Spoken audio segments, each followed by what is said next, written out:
sayga cusub ee Ilhaan Cumar oo qaatay diinta Islaamka waxaa maalmo ka hor dalka Mareykanka ku aqal galay xildhibaan Ilhaan Cumar oo ka tirsan aqalka Koongareeska Mareykanka lagana soo doorto Minnesota.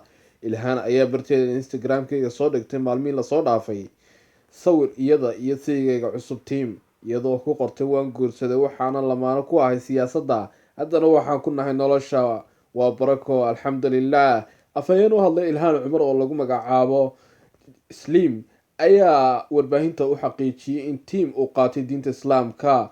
Waxaan ku xaqiijinayaa inay isku guursadeen hab waafaqsan diinta Islaamka iyo sharciga.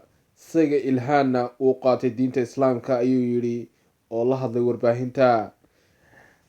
Afhayeenka u qaabilsan Ilhaan warbaahinta ayaa ka gaabsaday in uu warbaahinta la wadaago haddii uu jiro magaca uu la baxay sayga cusub ee Ilhaan Cumar iyo xilliga uu qaatay diinta Islaamka.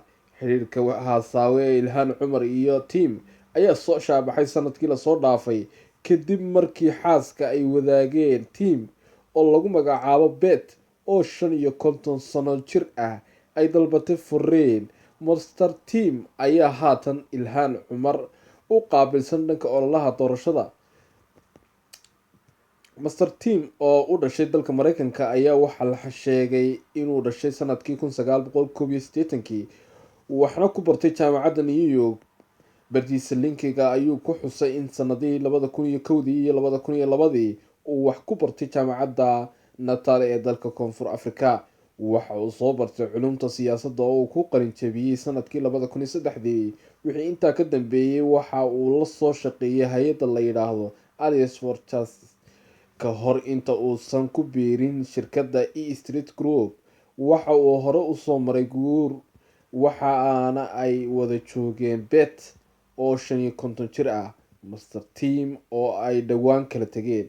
Master Tim waxa uu ka tirsan yahay E Street Group oo ah shirkad inta badan ka shaqeysa istaraatiijiyadda ololaha doorashooyinka, dejinta iyo qorshayaasha musharaxiinta doorashooyinka iyo shacbixintooda.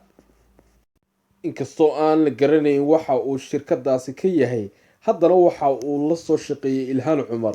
Waxa Ilhaan uu u qaabilsanaa dhanka ololaha doorashada. Waxaa hadda la sheegaa inuu yahay la taliyaheeda arrimaha siyaasadda sida ku qoran barta uu ku leeyahay